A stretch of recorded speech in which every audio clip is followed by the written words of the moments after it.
Transitioning.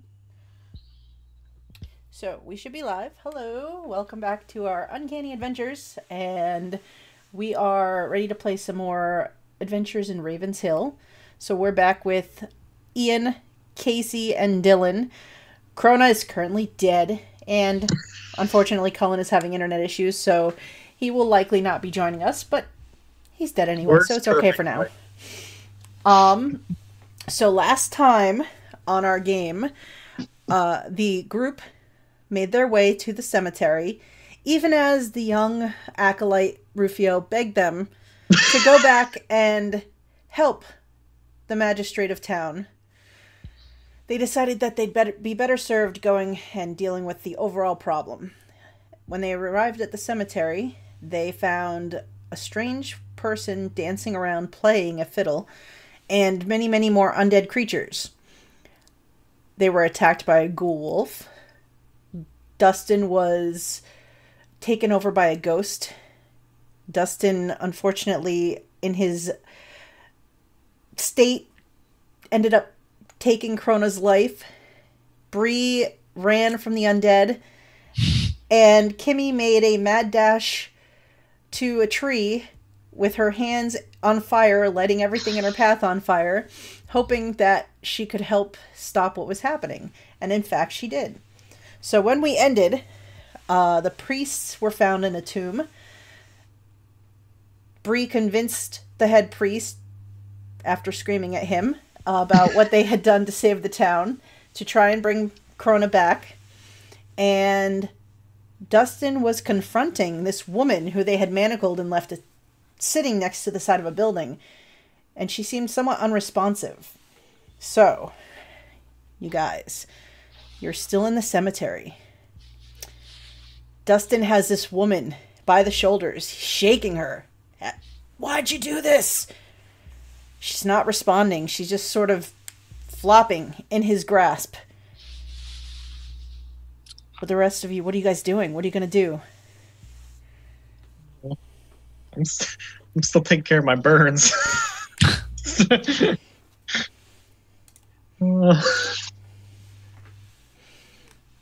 priest, he has the acolytes. They're taking Crona. They are kind of putting together some kind of makeshift like stretcher. They look like they're gonna try to carry him. Father Grimble comes over. He tells Kimmy and Brie that the plan is to take your friend back to the temple where we can do the ritual properly to bring him back, as he is this is not the place for that kind of thing. And I also need some gems for the spell components for this ritual. Gems. We won't be paying for those, right? He looks sideways at Bree and says, no, not after the service that you did for the town today and the people. No, this is a gift from Selune herself. Praise Selune. Meanwhile, you guys see Dustin off to the side. He's shook at the woman, and she's just looking at the ground now where her head ended. I think I put her down at this point when she's unresponsive. She sits, like when you let go, she doesn't flop over. She stays sitting up, but she's just sitting there now, like looking toward the ground. Eyes open. I think Dustin says we need to take her back and lock her up and try her for her crimes. The priest says, that sounds like an excellent idea. I don't understand what magic she was using here or why she would have done this, but I agree. I think you should take her back and find the sheriff and get them to deal with her. Kimmy says, I don't know if that lady was the one who's doing it. What do you mean? When I touched her fiddle that she was using to raise all the undead, it tried to take me over and make me play it. Where's this fiddle? Oh, I burned it. Don't worry. Oh. That's probably a good idea. What happened when you burned it? Oh, well, it just kind of poof. Thankfully. And then all the undead died. And then she was like this. Interesting. I don't know what would have caused that. Hmm. Very strange. Magic items are very weird. Do you think she's the one that locked us in the tomb? That's possible. Seems odd, though. It seems like she doesn't seem... And he looks at her up and down. I mean, we all pushed on that door. I saw something else, too. A cloak or something. A cloak? Mm-hmm. When I was coming up the hill, I saw her playing the fiddle, and then I saw a cloak disappear behind one of the mausoleums. And when I looked, there was no one there, but I swear I saw it. So she had an accomplice, perhaps. Hmm. Oh, no. That's not Maybe. good. No. Also, Brie, you remember, you looked in the dirt by the tomb when you heard the priest knocking and they scared you and Kimmy. There were footprints that kind of went up to the door, but they were like hooved, like cloven footprints, and they went to the door, but they didn't walk away from the door. Well. And they were made after the rubble was moved, because there was the trail from the rubble, and then these footprints. Yeah, I don't like that. No. No. Was it like from a 2-footed creature or a 4-footed creature? 2. Yeah, I really don't like that. Yikes. That's unnatural. Actually. Jeanette. Yes, sir. Could Kimmy use her gnome cunning to try and figure out about this fiddle that we found? Sure. Oh, sorry, not gnome cunning. Artificer's lore. Yeah. So whenever you make an intelligence history check related to magic items, you can add twice your proficiency bonus. Whoa. So Ooh. I will make a history check on that. Smarty pants. That's why you keep gnomes around. They know everything. So it would be a 16 with that. All right. So while you don't know exactly what this item was, you do get the sense, having interacted with it, that it wasn't just like a generic kind of enchanted item. You definitely feel like this was at least a minor artifact. Like, it was powerful. And you're fairly certain that the fact that you burned it with magical fire was probably one of the few reasons you could have actually destroyed it. Yeah. Okay. And magical artifacts are very rare and hard to come by. Oh, yeah. Kimmy adds destroyed an artifact to her list of badges she needs to make. Is she still working on the one with the horse on it? Yes. She's probably moved on to other ones for the moment and like postponed that because Crona's kind of out of it at the moment. So it's like, crap. Is she gonna make a first party member death badge for Crona? Well, technically, Kimmy was the first party member. Okay, so she gets the badge. That's fair. All right. But she probably will be making one for Crona. Has died.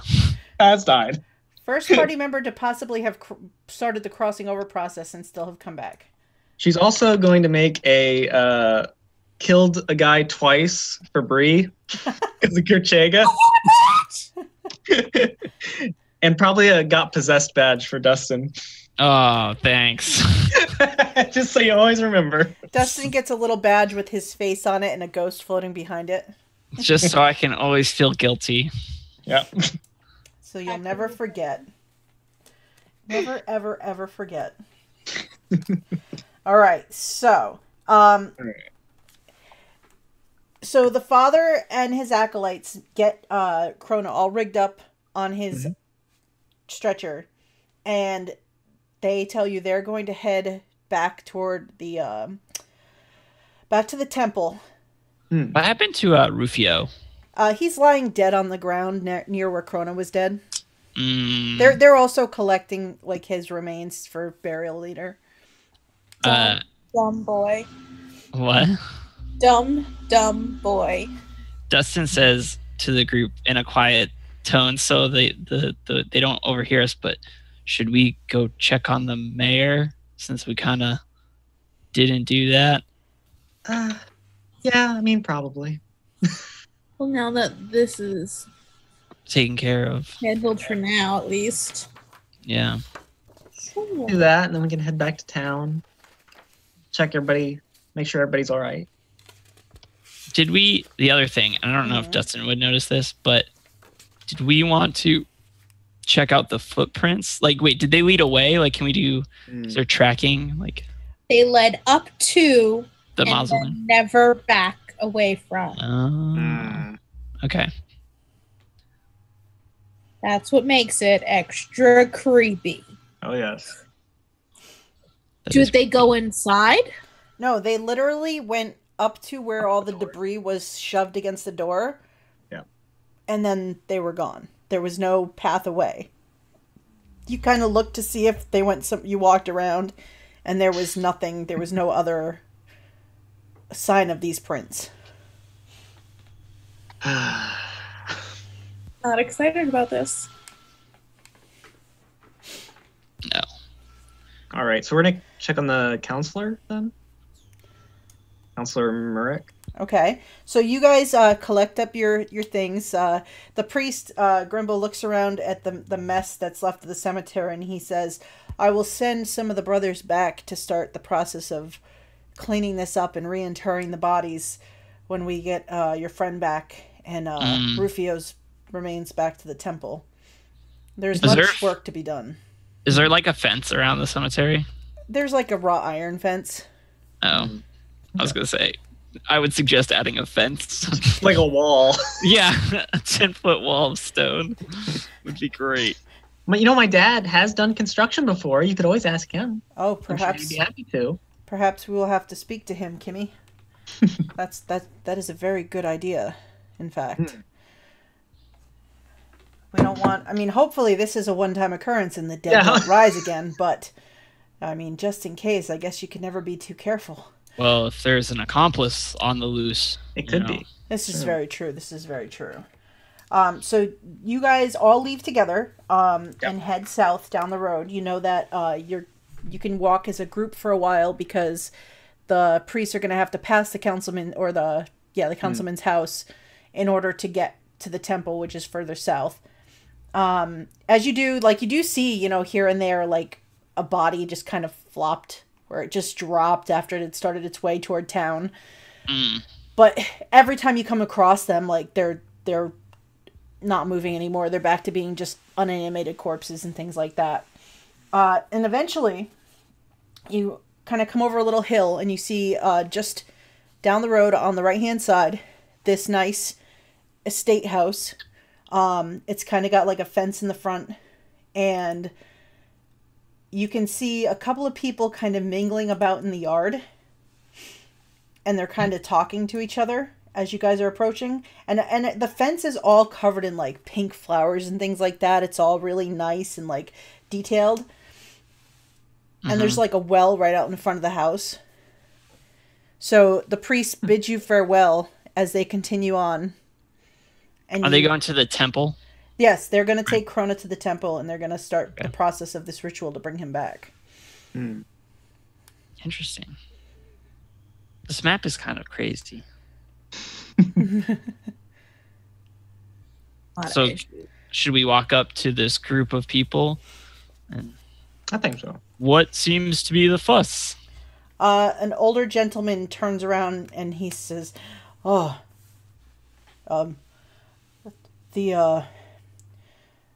councilman, he's, something killed him. Well, probably a zombie. Probably the undead, yeah. Well, I don't know if you guys noticed that. Yeah. No, this was, it came through the wall, and it left like this slimy trail on the wall when it came through, and it was following him around, and the councilman was screaming something about, "No, that was my father. Don't no, I didn't do it to you. My father did." And he seemed pretty terrified of this thing, and we mostly hid in the back of the house, and it chased him, and it eventually must have gotten him. Do you have the body? Yes, we've laid it in the front parlor on the couch. Interesting. At one point, I think he called it Grandpa. Well, Yeah, maybe. we saw that before. Well, if this ghost is probably gone.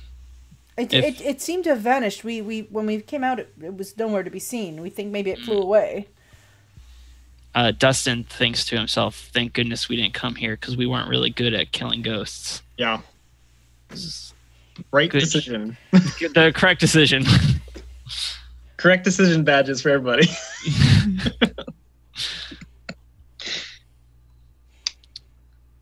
He says, "Do you need to see the councilman's remains?"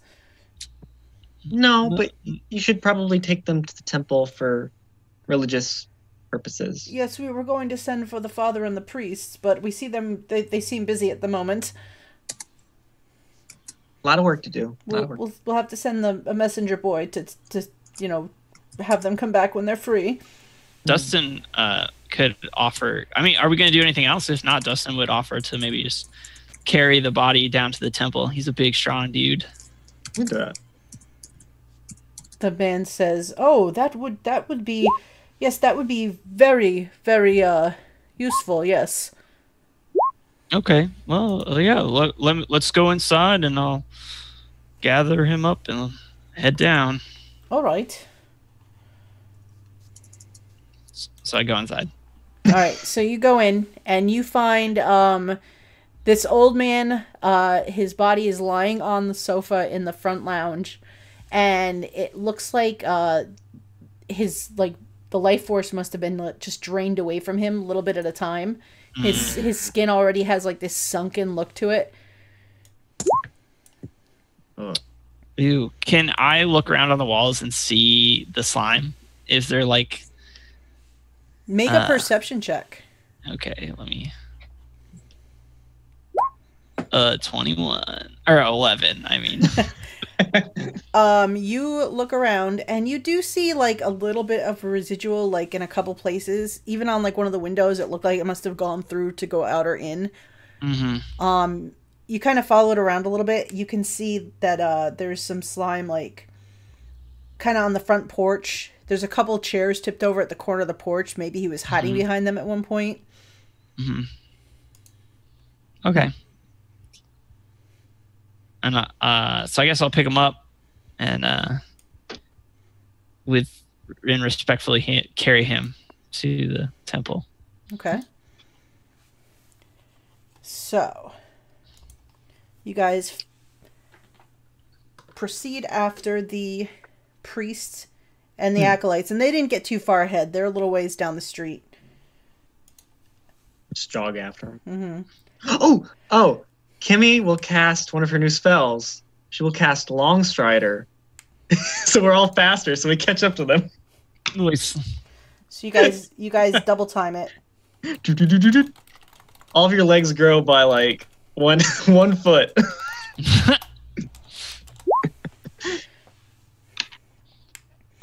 Okay. That's pretty funny. Kimmy with longer legs. She's just the same size, just longer legs. That makes my character like 7 feet tall. Oh yeah. He's a giant. While you guys are going, you guys can make me some perception checks as you're making your way down the road. Okay. Let's see.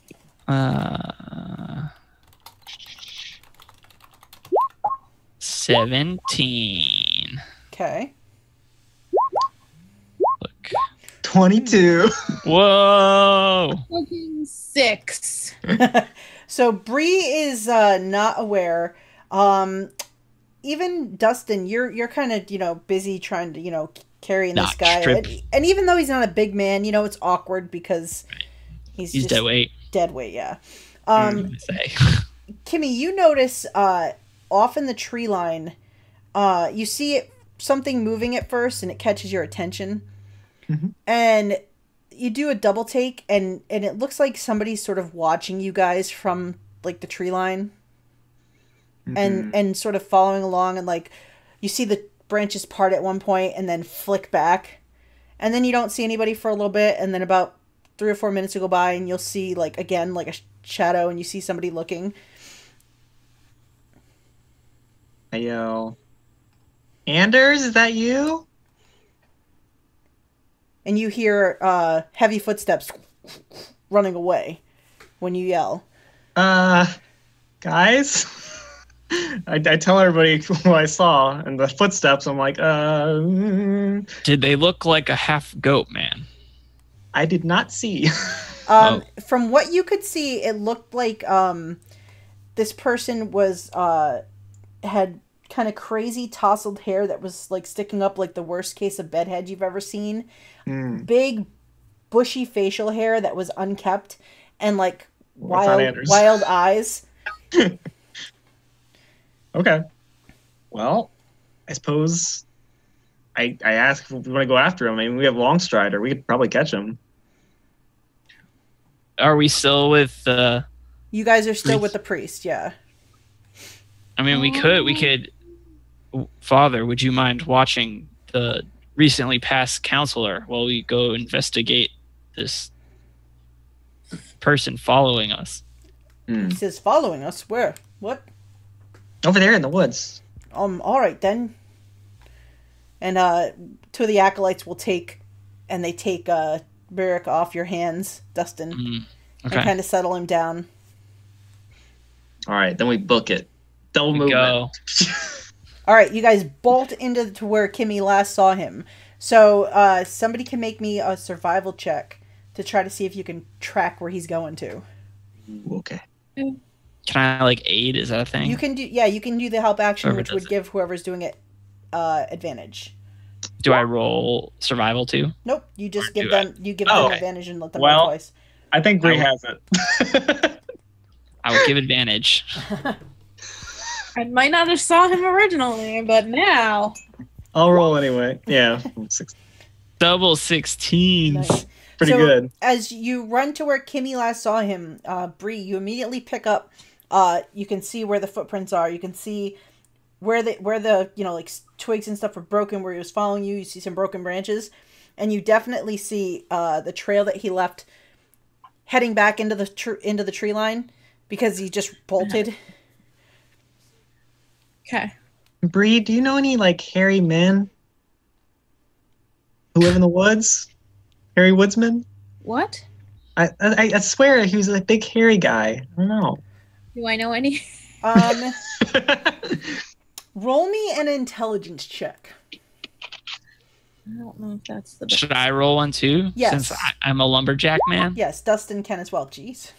Holy. Oh, thank Christ. I know no one. Dustin's like, and I'm Brie, pretty sure I'm the only one out in the woods. So, But Dustin, we met in the woods. Oh, right. So just two of us.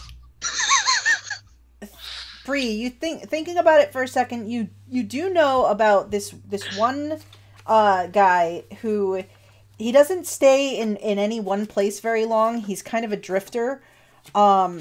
He has been sort of the kind of crazy madman of Raven's Hill for the last decade or so. He pops into town at random. He is that guy that parents tell their kids about sometimes. Some people don't even believe he exists, but Don't be like old man Joe. yeah, don't be like that guy. But you do know that there is somebody like that. He's out there, and he's just this. He'll come into town sometimes and just mutter about people looking for him and having to stay out of sight, and they're never gonna find him. But mostly people just shake their head and think he's kind of crazy. People are looking for him because he's peeking on them. So You think you remember his name was Antrellis. Antrellis, interesting. Brie's gone. She ran away. Oh, sorry. That does not sound like a normal crazy man's name. I don't know. It sounds exactly like a crazy man's name. What is a normal crazy man's name? Oh, Bob. good point. Oh, that's his normal name. It's the adjective you put in front of it. Like bushy brow and trellis. That sounds like a crazy guy. That's fair. Well, Crazy Bob sounds like a crazy guy. What about Bob? Have you Bob. Have you ever seen What About Bob? I'm Bob. No, I don't know. So, but you quickly pick up his trail and can see that he basically looks like he bolted into the woods, heading toward the river. Okay. Does he live in a van? He is. Brie knows that he is pretty much known to kind of just bed down in random places. Like he has different like spots that he just camps. Oh, he likes to camp. He does like to camp. Okay. All right, so you guys give chase. Yeah, and we have long striders, so we have 10 extra feet of movement for every round of movement we got. So you do catch up as he is running along like the shore of the river. Just kind of running down like the rocky shoreline of the riverbed, heading south. Probably And he looks over his shoulder, and when he sees you coming, he's like, "You're not gonna get me! You're not gonna get me!" And his hair's all tousled, and he's got like twigs and sticks coming out of his hair. Well, is it Crazy Bob? Because that is his new name now. Just saying. It isn't Trellis. You recognize him now that you get a better look at him, and he is his big like ugly teeth. It looks like he's missing a few more than the last time you saw him, and he is just running full speed as fast as he can with one booted foot. And it looks like at some point he must have lost the other boot on the left foot because it's gone. Dustin will yell, "Trellis, halt! It's been a long day and I am tired. I don't have time for this nonsense. Stop where you are." Nope, I'm not stopping. You're probably some of the dead ones. Nope, not stopping. No, we stopped the dead ones. He keeps running down the... Can I try to catch him and tackle him? Yes, you can run after him and try to tackle him. So you can roll an athletics check to see if you can tackle him. Heck yeah. I got a 10. You got a 10. Let's see how Entrellis does. I think it's nat 20. Watch. Oh, it might be. It might be. Knowing Jeanette's rolls. Okay. I'm too springy for you young kids to catch. Well, you're not going to get me. All right, so this will be great.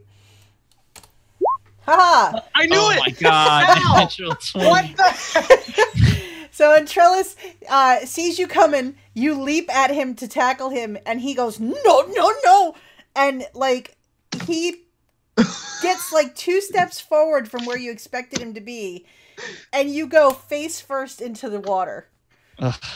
I don't even know what to say to that. He goes, and he's still running down the. This guy's the worst. His big bushy mustache is just flopping as he's going. I try to get up and scramble after him. All right. So okay, so he ran across the river, right? He's still running, but it looks like it looks like he's like looking at the water, like he's thinking about diving into the water. Kimmy is going to wild shape into a riding horse, and with 70 feet of movement is going to chase after him. When you wild shape, he goes, "Oh! Oh!" And he turns and he runs into the water. Oh! He's running full speed into the water. But you do close the distance between you and him because he is not as fast as Kimmy is a riding horse. And the horse goes bolting by as Dustin shakes himself off and gets to his feet and starts running after them. Soaking wet, top to bottom. Can I try and like pin him with a hoof or something? You can try to take him down. You can try to do like a trip attack on him. So you would do an athletics check. Okay. Tried to knock him Oh over. no. I do. Oh wait, I'd use the horse's stats. Okay. Yeah. Okay, that's a lot better. I get a +3 then. All right.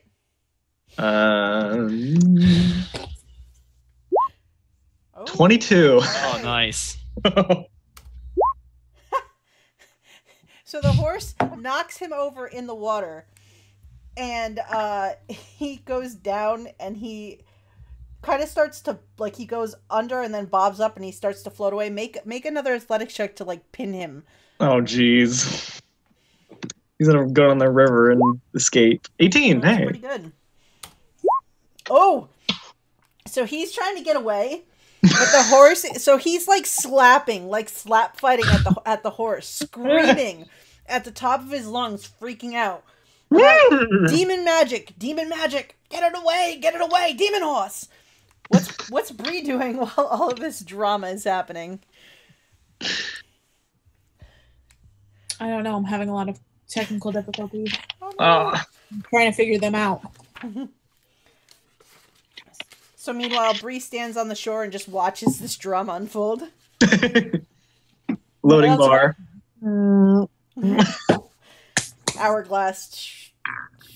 So while this little back and forth is happening, Dustin, you catch up to the horse and the crazy man who he's like going under and then coming back up and like swatting at the horse and trying to get away from it.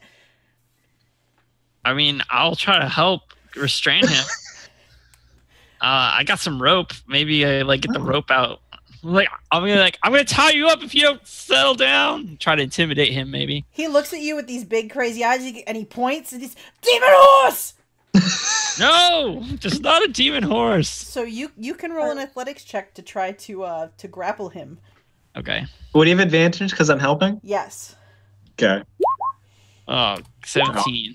Well. Oh my gosh, this guy is so slippery. He Slippery when wet. Dustin away. And this time, because like Dustin gets between Kimmy the horse and him, he starts to float away from you guys as he's at his feet. What is Brie doing? Well, she's gonna try to help get him. Can I just say Brie has now rolled like 3 nat 20s? Yeah. I wish we were in combat. Heck? All right. Having major technical difficulties, but Natural when I 20 and up. roll, That's the secret. All you need is major technical difficulties to get nat 20s. One after. Yep. hey, All right. I will take that trade-off. So Antrellis comes up from going under and coming loose from both Dustin and Kimmy the horse, and he's like, and then these arms try to grab him from behind as Brie comes out of nowhere, and he's like, ah! And you wrap him up like around the back, and he's just screaming and kicking in the water like a little kid in a pool who's scared to drown. Get off! Get off! Get off! Get off! Get off! Get off! Get off! Down! No! What is your problem? Demon horse! Undead creatures! It's not a demon horse, that's Kimmy. And the undead creatures are gone, if you haven't noticed. He points at Dustin. Undead creature! No, I just have gray skin. Yeah! You know, Dustin! He stops for a second. Make a persuasion check. Oh, Lord. He does know Dustin, right? Does a crazy person know anyone? Point. Sorry, what am I trying to do? Persuade him that he knows Dustin and Dustin isn't trying to hurt him. Oh. He yells, "The beast has many legs! The beast has many legs!" What? The beast has many legs. Why were you peeping on us from the woods? You are crazier than usual. I was watching for the undead, and you're carrying dead people. Yeah, they're dead, not undead. Let me go. And did you notice that the dead haven't been talking? Dustin's talking to you. I don't spend enough time listening to the dead talk. I run away when I see the dead. Did you notice anything unusual in the woods today? The beast has many legs. What is the beast? Where's the beast? Beast! It won't get me, I tell you. It won't get me. We got you. You better tell me where this beast is. He points at Kimmy. Kimmy eats some grass. Let me go. Let me go. Did you see any goat men today? No, I didn't see any goatmen. But I saw the others talking about me. I know they're watching me. Who are the others? What others? I heard they were wandering in town and talking about me. Hmm. Well, everyone's talking about you all the time. You're crazy. I'm not the one that's crazy. Are you sure about Society's that? crazy, man. That's what a crazy person would say. Mm-hmm. They took my wife. They took my wife. Who's your wife? She's dead. I mean, So did they take her or kill her? She's gone. How long ago? Did they take her before or after she was dead? I don't know. When is the last time you saw your wife? When I was a much younger man. I don't think we're gonna get anywhere with this I guy. don't anywhere with them either. Did you see your wife today? No. Did you see my wife today? No. Don't know who your wife is, dude. Not sure. Who'd you see today? I saw the beast with many legs. He points at Kimmy again. It's not a beast. Kimmy turned A into horse. a horse. Okay. It is not my fault you call the beast Kimmy. I wild shape out of horse. Yeah. Oh no. I look kind of sad. See gnome. I guess he doesn't like horses. No, he's just crazy. I don't like anyone. Why we call him Crazy Bob? Just like anyone. People call my dad crazy too, but he's not crazy. He just, he blew up a town once. It's no big deal. Who's your father? Jarltan? I sold him a cart once. Oh. Did you say a cart or a heart? Apart, I think. He looks at Dustin. He goes, "Do you deal in hearts?" No. Dustin does not. Dustin deals in wood. Yes. I can give you the best wood from these forests. It's true. I have all the wood I want from the forests. I live in them. I've seen Dustin's wood. It's pretty great. A wink. Wink. Let me go. I'm 16. Stop. They'll find me if you keep me here. Right? What? This channel is rated mature, right? It is now. Dustin turns to Groom and says, I think we should just get back to father. Seems like this was not a useful trip. I'm gonna druidcraft a flower for Mr. Antrellis, and I'm gonna give it to him. I'm gonna say sorry for scaring you, sir. He won't take the flower from your hands, and Brie is still holding him from around the back, and he leans into her I use my extra foot of leg to lean up, and I put it in his hair. He's twitching, trying to see it out of the corner of his eye. His eye's bugging out. There you go. You look beautiful, sir. Let me go, let me go! Fine. Am I letting him go? Yeah, I think so. I'm letting him go. He immediately, runs back into the water and, gets in deep up to his chest and just starts, swimming madly away. Letting the current mostly do the work, but just, floating downstream, circling away. Don't drown. The beast has many legs! Well, I guess we should remember that. I'm sure it's a clue. Yeah, I'm thinking about getting that tattooed. It seems like a good saying. Or, if we start a metal band. Oh, that'd be awesome. Yeah. Yeah. That would be really good. But first you need to find a bard for your party. It's true. What do you mean? My I can play the bagpipes. I can play the pan flute. That's right. Nice. Bagpipes would sound pretty awesome in a metal band. It's true. That is very true. They were very.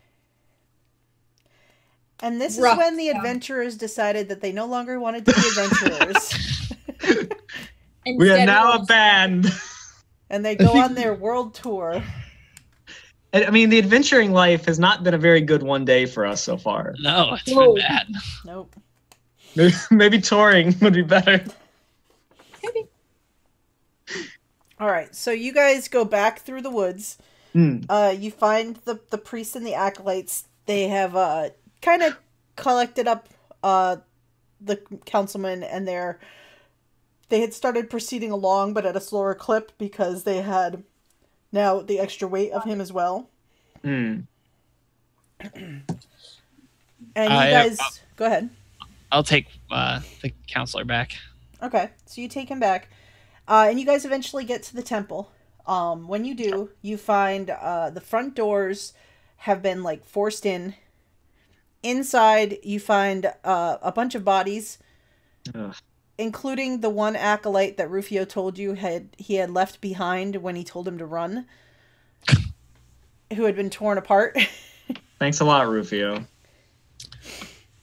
Rufio was not helpful. No. That's his one defining character trait. No, that's not true. He healed us a lot. Unhelpful. Oh, that is true. He did heal us. He tried. He did his best, I guess. So, Grimble will take look around, and he says, "This is horrible. We must put their friend in the chapel in there. Put Rufio in there as well, and we will begin the cleanup. We will start the process of bringing your friend back as soon as we can. When he is all right, I will send him with an acolyte back to you in town, if that's all right with you." All right. That's fine. Do you need help cleaning up the temple here? I mean, I think that we can do this. Perhaps, I'm not sure how things are in town. I mean, I'm sure the sheriff and and his deputies have things mostly in hand, but they might need more help than we do. I think we can handle this. Okay. We can go to the tavern too and make sure Anders is all right. I think he's too young to drink. No, his dad owns it, Dustin. His dad owns it. Oh. Yeah. No. It's that 9 intelligence. He lives there. Oh, it's his home. All right. And not just because he's an alcoholic. All right, let's go. So you guys... How- What's that? How long has it been, Jeanette, since we started? Because it was like late morning, I think, when we were at the general store. So like 4 or 5 hours? Yeah, it's like now getting to afternoon, so it's been... Oh, so it's like the real time. Yeah, real life. it's about this time of day.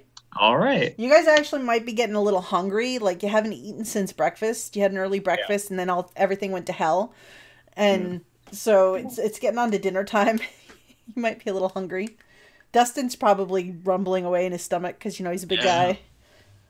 It's time to get to the tavern, get some food.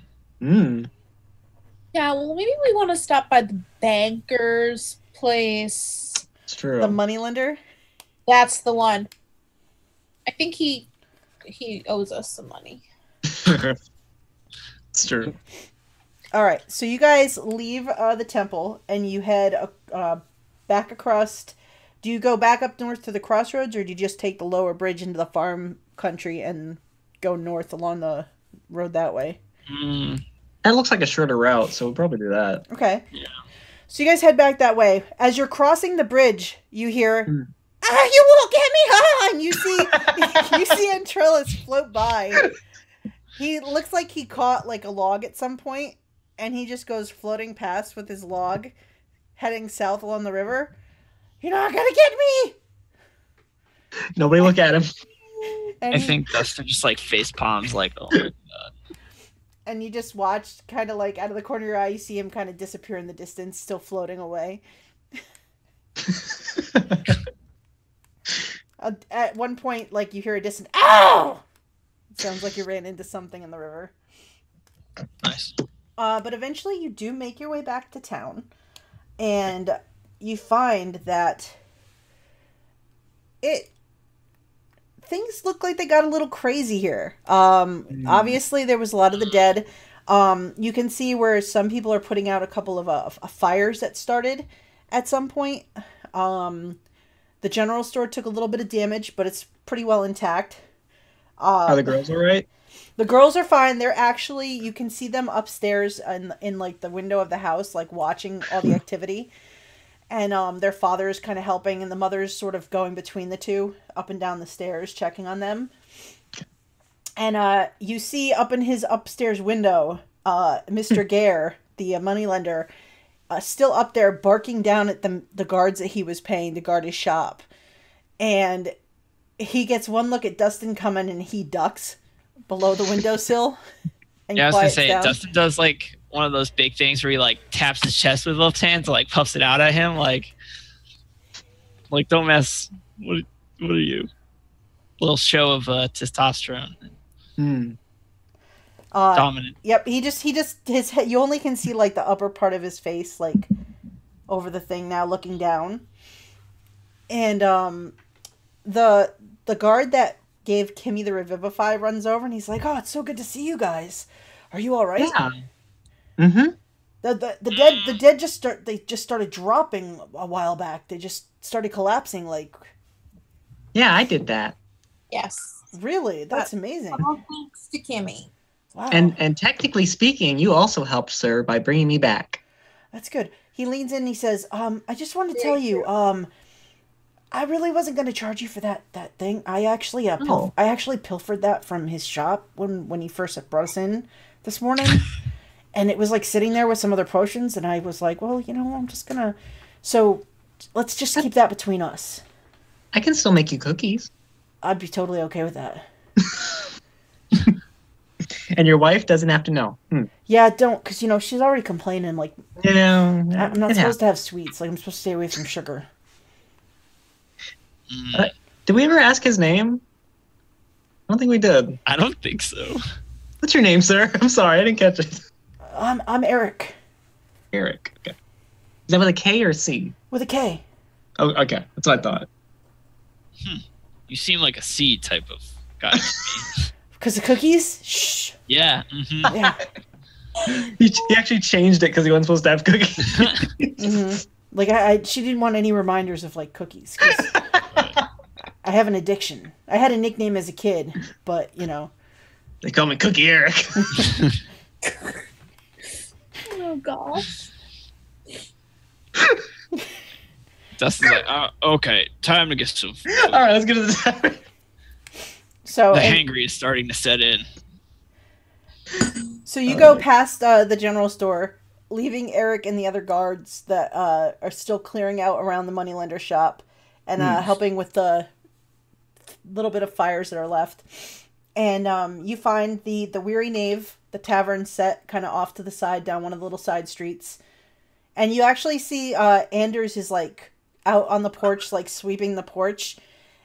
He kind of stops and he like bends down and picks up like part of a bony arm, and he kind of hawks it off the porch into like a pile, and then he keeps sweeping as he goes. Master throwing skills. Just got to stay in practice. It's true. Kimmy makes sure her hair and everything's all right. She takes off her little cap and like, oh jeez. She looks at it. She's like, "Oh no, there's a little bit of like soot and stuff from when there was the fire." That's just normal. Yeah, it's fine. Like her dad's always covered in soot. It's like, that's just home.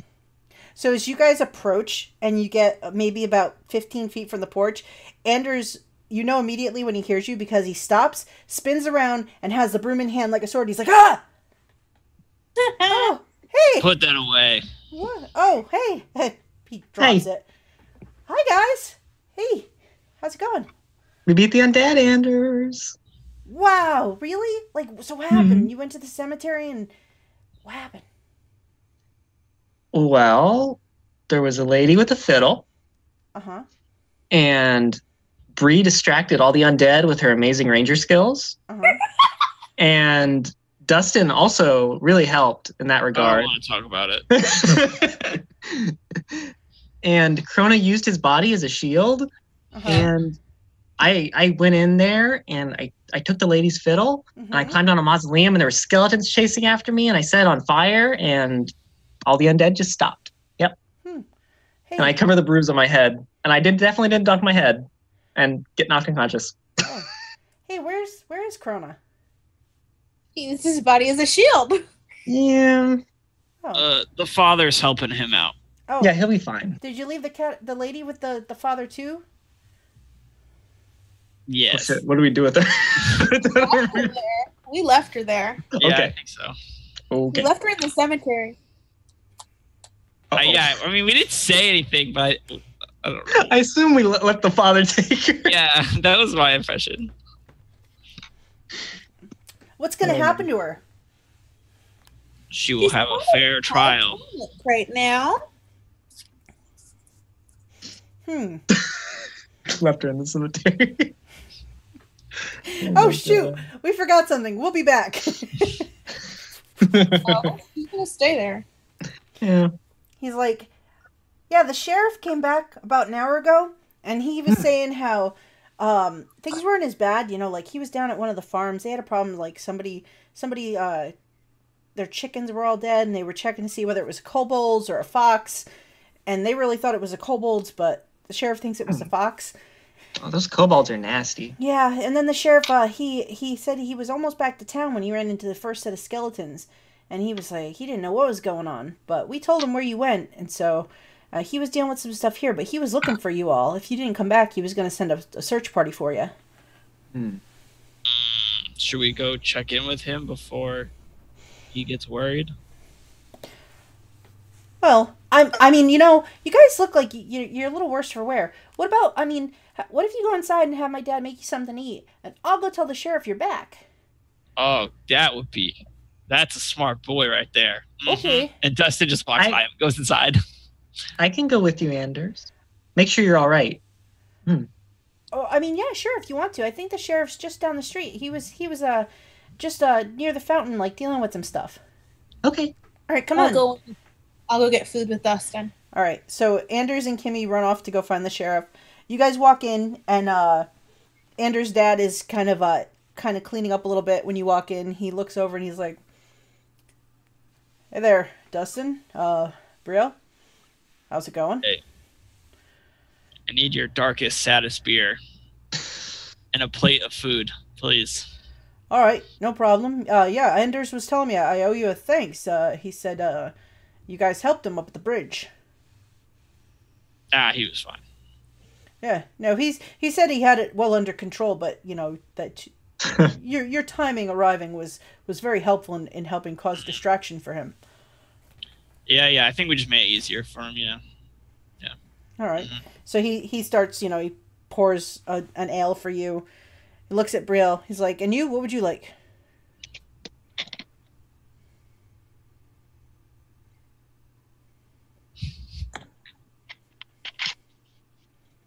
I'll have a beer too. So he takes a second stein, pours another one, walks him over, puts him on the table, goes in the back and starts firing up some food. I drank like half of it in one sip, like.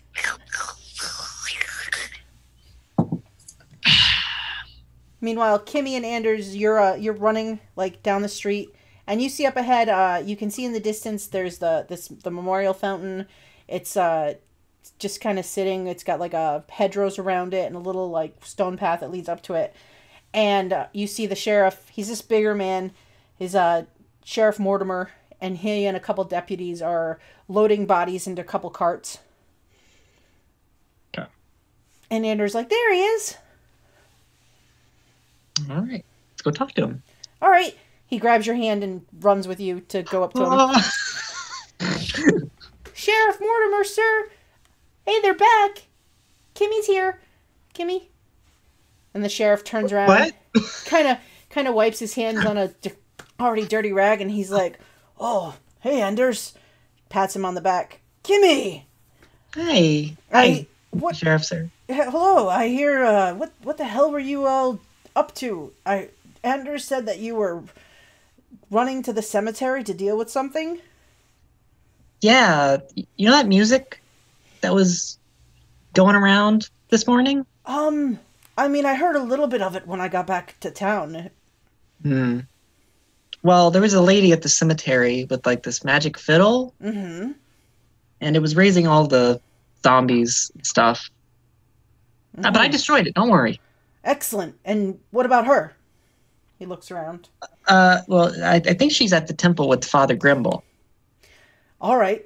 Then we'll have to go and get her. And you see a couple of the townspeople that are listening, and they're like, one of the guys leans in and he's like, "We should string her up for this.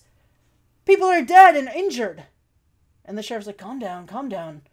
We'll deal with that. No, don't get all up in arms about it. We'll have to go talk to her and see what happened and why this happened. I should mention, Mr. Sheriff, she seems kind of non-talkative. But when I touched her fiddle that she was playing, it tried to... You know anything about magic, Mr. Sheriff? Like, not a lot, no. Mind control type magic? No. I think it might have been something like that, maybe? That's terrible news. Who would do such a thing? We don't know. Well, I'm going to send a couple men to retrieve her and bring her back to the jail, and I'll see if I can't get her to start talking. But I appreciate what you did, and you should be more careful taking risks like that. And when I see your friends, I'm going to tell them the same thing. Everyone's all right, though, right? Yes. That's good. Everyone is perfectly fine. We're still assessing, making sure your father's fine. He rigged up some. It was fairly interesting contraptions to keep the undead away from the building. That sounds like Gerald Hansen. there was a few of them that he splattered with some kind of counterweighted I don't understand it, but he's all right. He's helping with the cleanup. He's got, that all under control. He was asking about you, but if I see him before you do, I'll tell him you're all right. Okay. All right. Thank you, Mr. Sheriff. Yeah, you're welcome. Thank you. I'll check up on you later. All right. This whole time, Kimmy is clutching Andrew's hand. She's not let go. He's just standing there, like, watching and listening, like... Okay. All right, and then you guys bolt back off to the bar? Yeah. Okay. So, you guys kind of can relax a little bit. A lot of people around town are doing, like, cleanup and things like that. You guys get some food. You're able to just take a rest, and then... Thank goodness. But you realize it's going to probably take, a couple days of, like, cleanup and downtime to just kind of get things back sort of in order here in town. So you do get word from the temple that when the deputies come back and they bring the woman, they send word that Crona is going to be okay, but he needs a couple days to rest and recover. Yeah. Because while the magic ritual was able to bring him back, he just needs to... Coming back is an ordeal. So he needs to kind of work through that, and so it'll be a couple days. So you guys kind of get a little chance to sort of rest and recuperate and settle back in before you decide what your next move is going to be. So... During that time, Jeanette, can me and Anders go to that lake sort of northeast of town? And I'll invite Brie and Dustin if they want to come too. And okay, oh geez, good. It's just me and Anders. I use magic stone, and we skip stones all across the lake. He enjoys it. He actually at one point produces a slingshot he made. And he gives you a second one, and he's like, I made us each one. He's like, those stones that you can make are really cool, and I thought that this would make them even better. It definitely will. And he'll take them and he shoots, like he sets up targets, like he runs around the other side of the lake and sets up targets and stuff, and really like gets into the fun of it. Oh. Excellent. So what's like, all right, Dustin, in town, what's your living situation like? Like your house, where do you live? I either think so. I don't know. I always imagined Dustin as like the only person from the lumberjack company that got sent out here, or maybe there's like a small amount of us. But I think he either has a really small, like bare bones shack, or he shares like something slightly bigger with some roommates. Okay. I could see him having like a small like space to himself, maybe in like a group of small places for like traveling workers. Yeah, exactly. So something like that. And like I think he's friendly with them, but you know, like maybe they sit around drinking a beer, but I don't know if you'd consider them like super close friends, you know. Co-workers. You might have a drink with them after work. Yep. Yeah, we go to happy hour and get along amicably with them, but okay, so you've got your own little place. And what about like Brie? Like I know you are more from the forest, but like when you do stay in town, because you do on occasion have a place, what's your place kind of like? Like, do you rent a room from someone? Probably, because she doesn't stay in town for long stretches at all. Do you maybe rent a room like from Kimmy's dad, or? That's what I was thinking too, actually. That actually makes sense, because that would... That's how they probably got to know each other in the first place. Because the age difference is massive. A little bit. Yeah, only like 100 years. Closer to 200 years. Oh, geez. Oh my God. 200 and something. You're 14. I'm 16, thank you. 16 and a half. Yeah, so, but we also have similar interests of nature and stuff like that, and animals.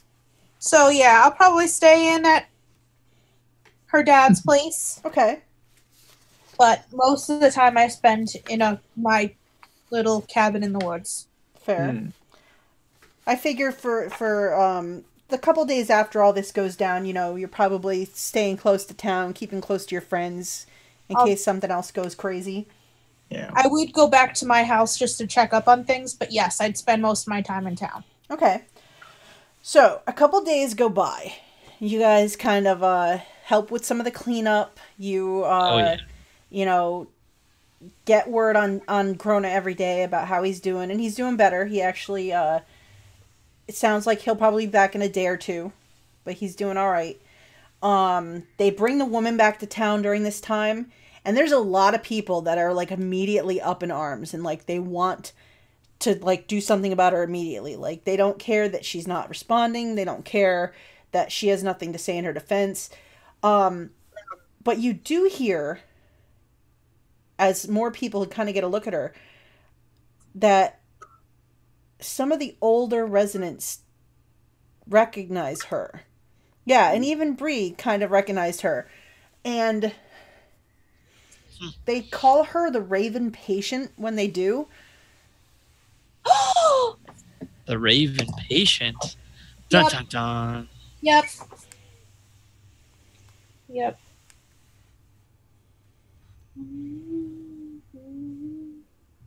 I have this written down somewhere. Well, Bree's looking up that information. I think Dustin actually empathizes with her a little bit. And like maybe like if he's just shooting the breeze with some townsfolk, he's actually like, oh, like we should really hear what she has to say and not anything like that. And I think it's because like he was possessed by a ghost, and then Kim said that the fiddle like kind of took over their mind. So like that shared not being in control, I think he has empathy for her. Do me a favor and roll. You can roll me a persuasion with advantage as like you're trying to almost talk some people down who seem like they're pushing for her to be executed quickly. I got 11. And I think he's not saying that we shouldn't do anything, but just like we need to really have a fair trial and all that. Well, 13 yeah. advantage. Yeah, you got 13. Yeah. So there's some people that kind of don't want to hear what you have to say, but you do kind of calm down. Like especially like there's one night when you're kind of at the tavern and there's a couple people that really get up in arms and they and like the second night in and they really want to go and like march to the jail and just kind of drag her out. And you just sort of manage to calm down the ones that are less like the rabble rousers and then sort of muscle the rabble rousers out and clunk a couple heads to kind of convince them to leave it alone. That sounds about right. So I found it. Okay, so Brie, what do you know about this? She is the Ravin patient is the sole survivor of a gypsy massacre that happened 85 years ago. Oh. During the massacre, the bodies were mutilated and like nasty. Okay, to put it. And then she was sent to Briarwood Hospital, which is a mental hospital, and everyone in town just knows her as the Ravenwood patient. All right. Did no one else take notes from Jeanette's little synopsis? Kimmy would know. She's only 16.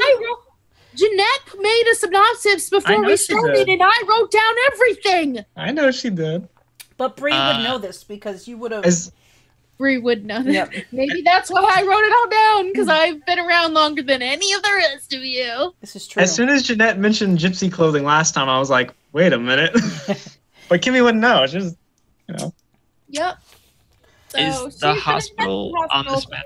No, so the hospital is in the city of Briarwood. Briarwood is like the capital city. It's it's miles from here. It's probably about 100 miles to Briarwood. This is get here. How did she get here? Yeah. But the I don't know. We have to go on our first long trip to the city and find out. Ask the asylum people.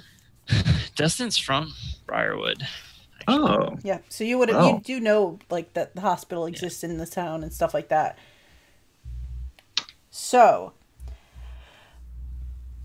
Brie and Kimmy, the third night after this whole drama took place, you guys are sleepover.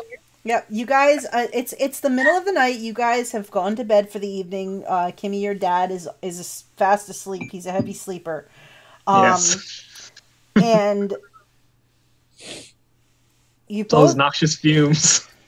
You both wake up as you hear a tap tap tap tap tap tap tap tap tap somewhere in the house. I need you guys to both make perception checks. That's what I was okay.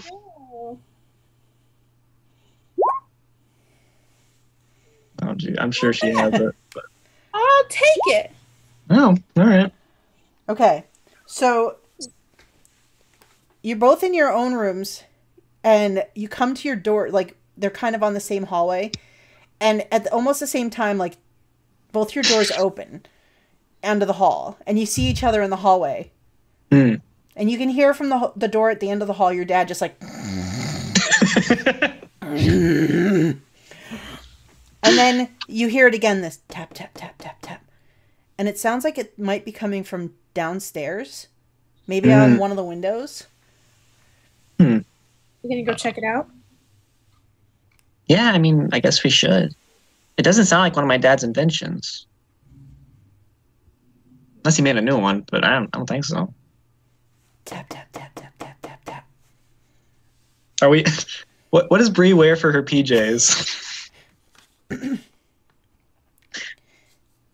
Casey. I don't know. Kimmy probably has just like, shirt, pants, and she got like bunny slippers. Aw. Probably just a shirt and pants. I don't think Brie's a nightgown type of person. Yeah, no, just kidding. Yeah. All right. Tap, tap, tap, tap, tap, tap. Probably soft. Actually, we both have dark vision, don't we? Yes, I do. Okay, Yeah. well, we'll just go downstairs. Screw it. All right, so you guys quickly move downstairs without using a light because you can both see in the dark. Do you want to be stealthy, Brie? Yes. Okay, roll me some Okay. stealth checks. I want to attempt to be stealthy. Yes. Oh wait, I have a +4. I have +3. I have a +4. I got a 12. All right, so you guys go downstairs and you both realize that it's coming from a kitchen window. Tap, tap, tap, Where's the tap, tap, kitchen? tap, tap. Is the curtain closed? The curtain is currently closed. Of course it is. Does it sound big or small? It's this, like, just this, like, A light tapping. tap, tap, tap, tap, tap, tap. Hmm. Do we want to open the curtain? We peek through, yeah. Okay. Well, I probably do. Can you reach the window? It's a gnome-sized house, thank you. Yes, of course. True. We have like ladders just in case. Step stools. All right, so who opens the curtain? Elf-size accommodations. Do each of you take one curtain and pull them back at the same time? Sure. Let's make this more dramatic. All right. So you each pull back on the curtains, and you see on the other side of the glass, looking back at you, about to tap again, a raven. Oh. But you realize you can sort of see through the raven. Like it's Ghost Raven. spectral in nature. Why is there a ghost raven? And it cocks, it cocks its head and looks at both of you for a moment, and then turns and flaps its wings and flies away. Both of you guys can make perception checks. Okay. Okay. Oh.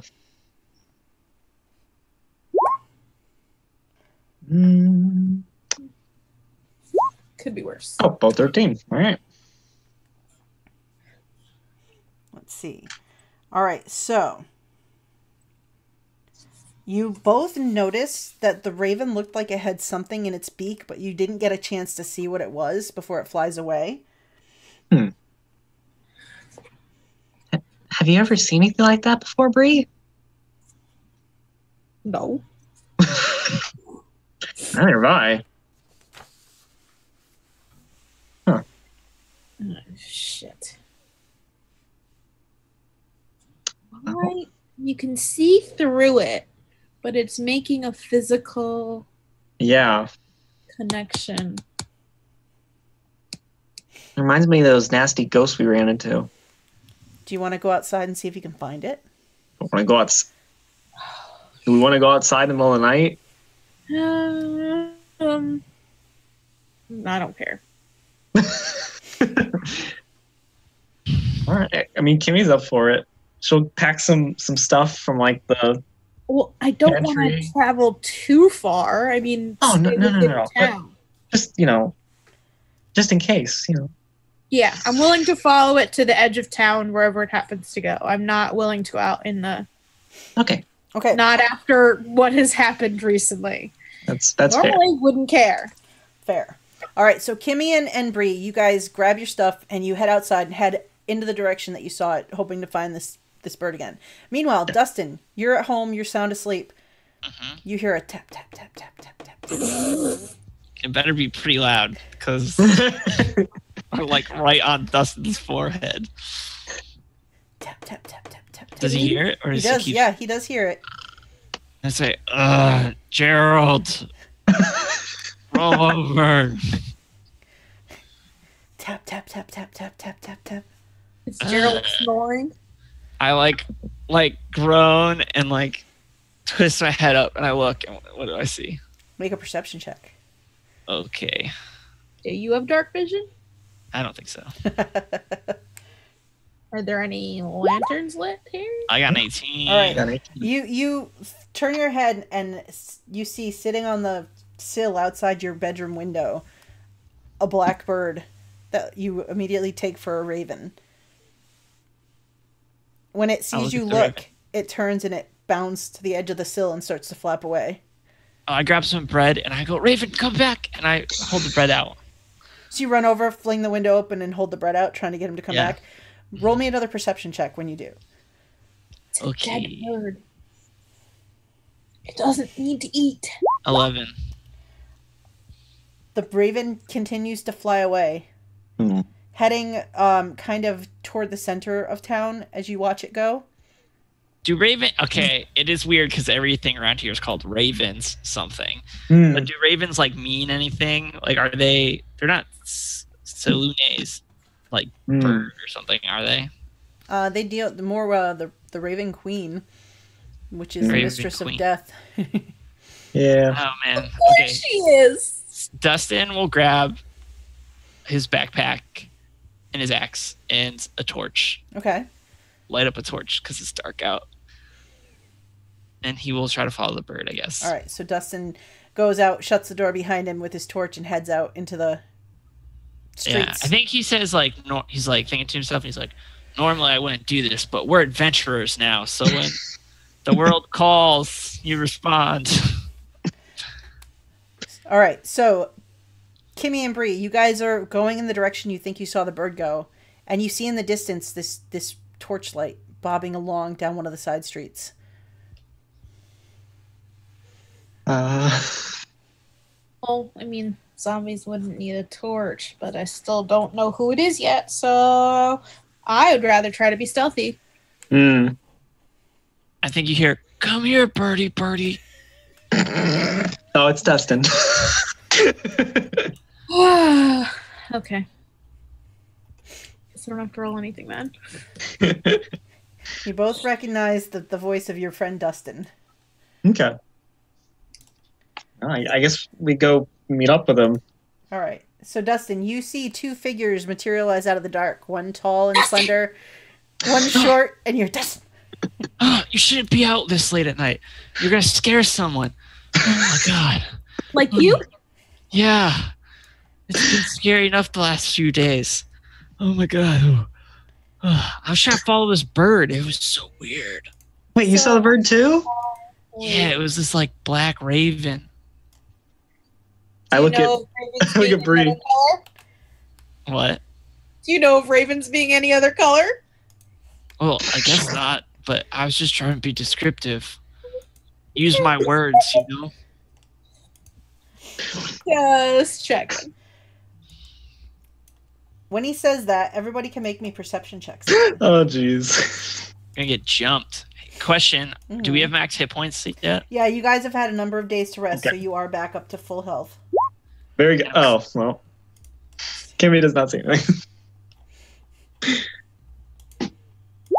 Oh, man. Perception. Oh, I did pretty good. I see Dilly.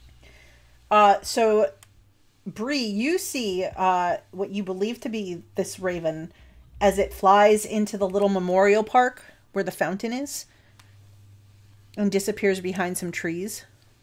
It's a memorial park. There's no bodies buried in there, right?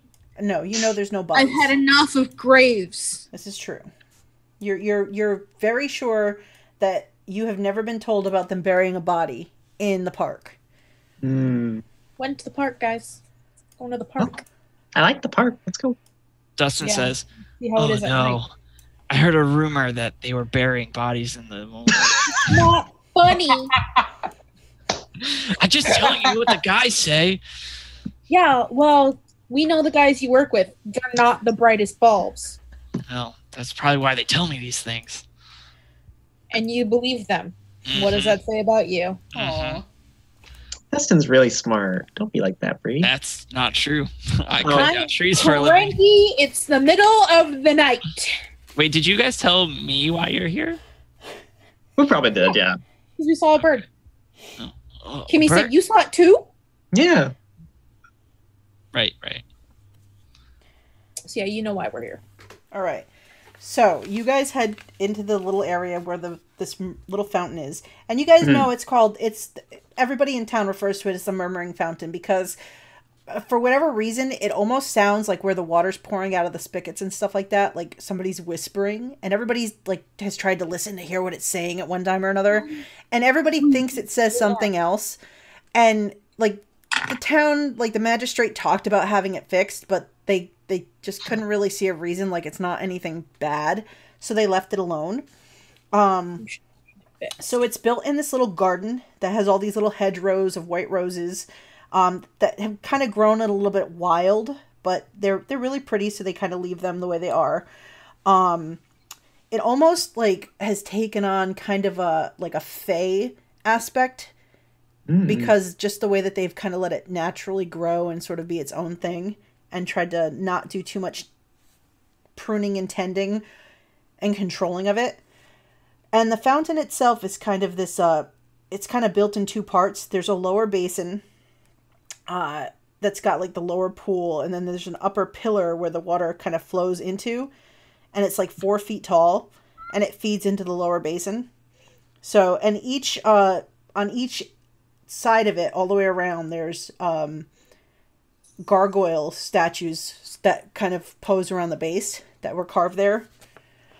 So as you guys enter the park, Kimmy and Brie, because you can see better and don't have to use the torchlight to see, you see what looks like a small ghostly figure walking toward the fountain portion of the park, like just kind of walking away from you, this like white sort of dress billowing behind it in the moonlight.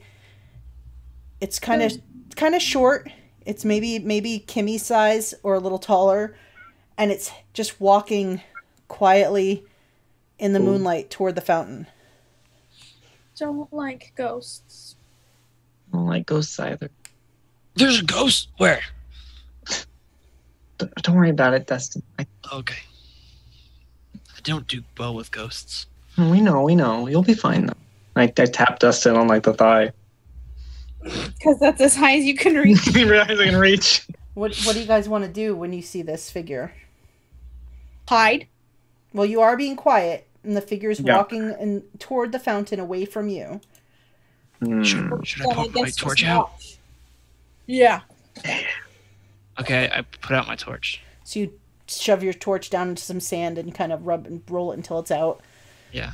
Okay. Like, I can't see. Is it a good moon? You can see a little bit. It's the moon's enough that you can see a little bit, like so not I too won't, far. like, trip. Yeah, you're not gonna fall on your face. Okay. Is the figure like luminescent? Does it have light to it, or is it just like see through and you can sort of see like the outline of it or Make whatever? a perception check. Ooh. Let's see.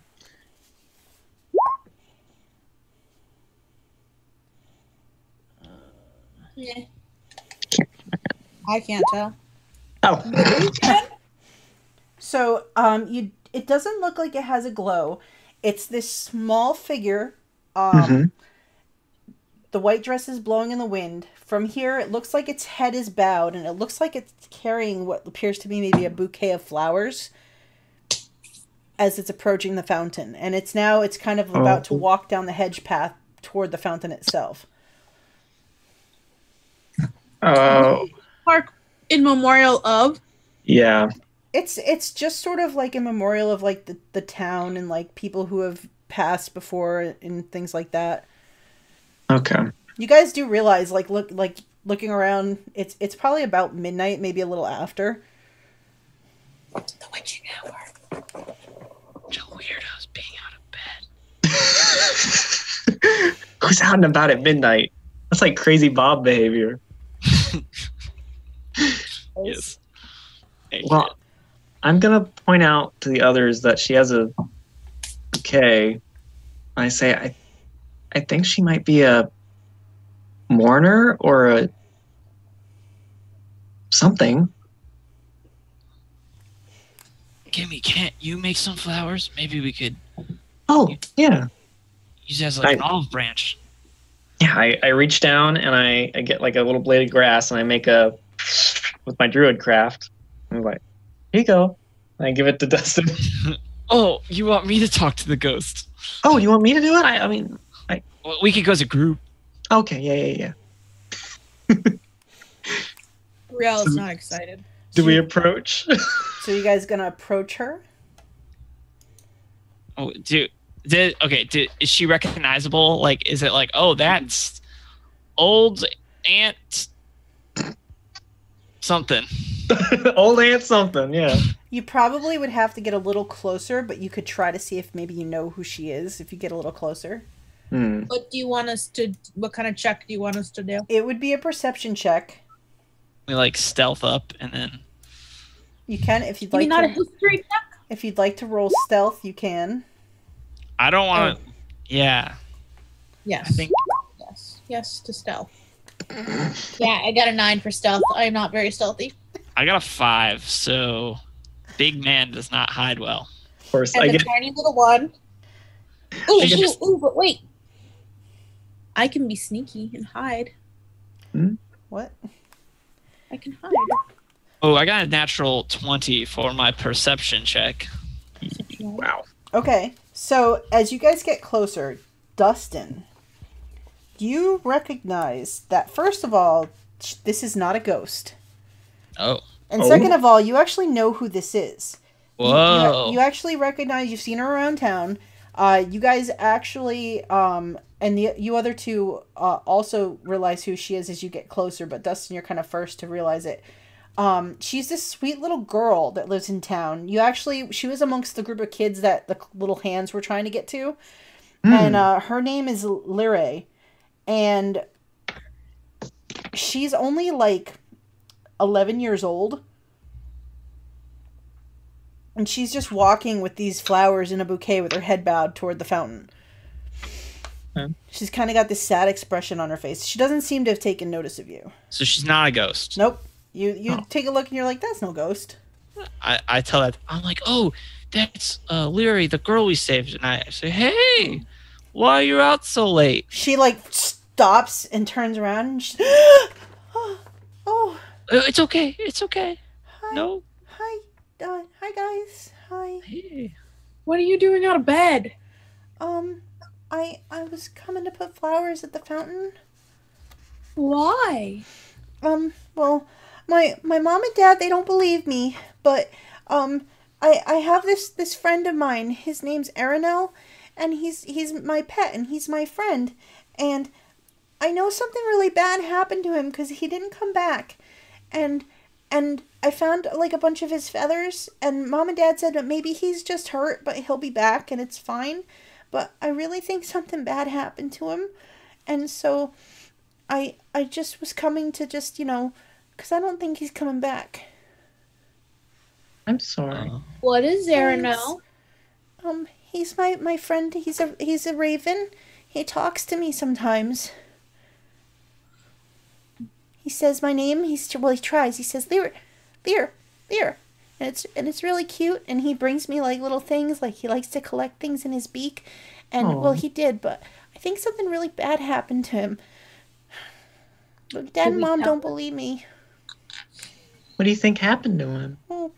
Well, he disappeared, and I noticed that crazy old man was watching him, and like he yelled at me a couple times about him, like that he knew he was with those bad people that were trying to find him, and I think that he hurt him because he was scared of him. Crazy Bob?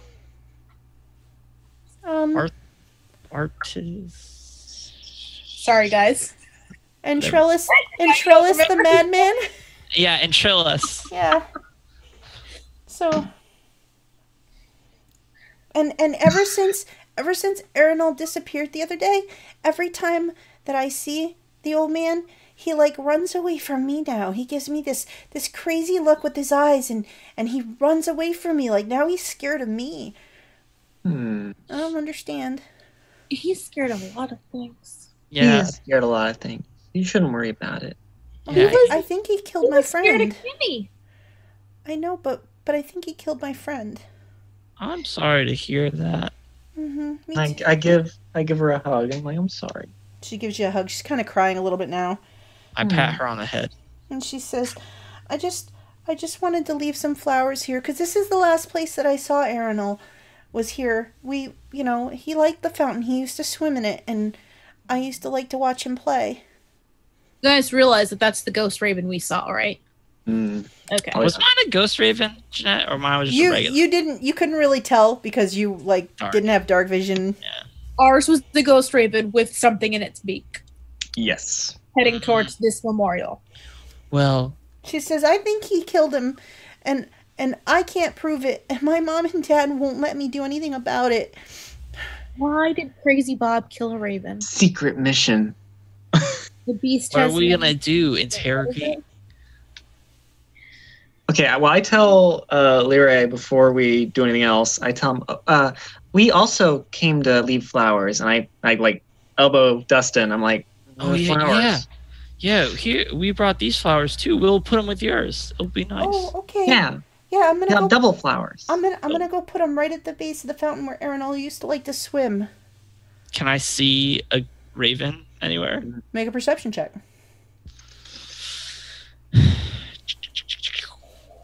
Perception. 10. You look around, and no, you don't see any ravens. 14? I don't see it either. Still no ravens. Okay. Crap. Kimmy's not looking. She's just like, Kimmy's consoling. A little girl. So, Kimmy, roll me a persuasion check just to calm her down. Just to make it easier on her. Since I am a teenager and not much older than her, can I get advantage on that? Sure, because you can commiserate with her a little bit more on her level than a grown-up might be able to. Oh. Ooh. Holy crap. That's really nice. Yeah, so she's, crying, but as you, give her a hug and you show her the flowers, you actually get her to smile. It makes, her happy to see that you guys want to help honor her friend that she can't find. So she's... When I was really little, my dad had a parrot named Miss Mazelfraz, and she died too. So I understand. I'm sorry about Miss Mazelfraz, Kimmy. Oh, it's fine. It's fine. My dad made a little robot version of her. I could do the same. I give you a little robot raven. Would you like that? That would be nice. It'd be nice to have something to remember Arenal by. Okay. I'll ask my dad. Or actually, I'll see if I can do it. It'll take a little bit of time. Great. I'm okay. That's all right. All right. I'm going to go lay my flowers down. Come on, let's go. And she's going to run down toward the fountain and lay her flowers by the fountain. So you guys go with her to put flowers down in remembrance of Arenal, the raven. Yeah. Yes, the 11-year-old is out of bed at midnight. Leave her. What good moms and dads you guys would be. Hopefully not too soon. Not too soon. Do I still have that piece of bread? Yeah, you probably do. Also, as you guys get closer to the fountain, can everybody roll me perception checks? You scare me. Oh. Okay. Nope, wrong. I rolled the wrong P1. The first one. Can I take the first one instead? Yes, you can make it a 14 instead of or a 13 instead of that. And what did... Oh, a 5. All right. So, I'm looking for bread. Yeah. So, as Dustin is looking for bread, and Brie is, probably looking back around, looking for the other raven, Kimmy, as you go to put the flowers down, you see, these feathers drop past your line of vision. Just black feathers dropping into the water. Real feathers or ghost feathers? They look very real to Kimmy. And as you look up, you see perched on the fountain a raven. Only it's covered in blood. And it squawks at you. And then as you guys hear this squawk and look around, you see more of them start to appear in the bushes and things around you. We need to go. I'm going to have you guys roll initiative. We need to go. I break the bread up and I throw it at all the ravens away. Distraction. Initiative. Uh-oh. Now, Kimmy is not in her armor. Nope. So would she have like 10 AC? Plus dexterity. Okay. Oh, jeez. Dustin never wears armor. Plot twist. Look at mine. Oh, actually, plus dexterity, it's still 13, so. Woohoo! Look at you. All right, Crap. so. What would you do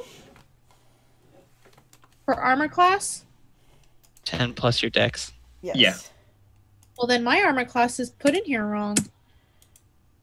Well, if You you're probably have armor normally. yeah, if you're wearing your armor, it's more. Yeah. No, it's too low. Is it? Oh. Well, you also have to check. You also have to check the Oh, type of you're armor right. because you might have it might have limits on the dexterity modifier it can use. True. Yeah. All right, so Dustin got a 15. How is my... I don't understand. Kimmy got an 18. What don't you understand? Why on one part of my character sheet it says dexterity 6, on the other it says dexterity 4. Don't know. don't know. I don't know either. Oh, does Is it your say for dex the? save? Yeah. One might be your saving throw. Yep, okay. All right. Okay. So I'm not used to these character sheets. that's okay. Yay, it's raining! Is it? Yes! All right. So these birds leap up on the all of a sudden they just kind of start appearing around you guys. And Wonderful. Dustin, you are the first to react as you sort of toss your bread in the air. Like, birds! Yep. What else do you want to do? I want to grab the small girl and just like run away. Run back towards town. All right, so you're going to run over to Leary. And Yep. you're going to basically go to pick her up.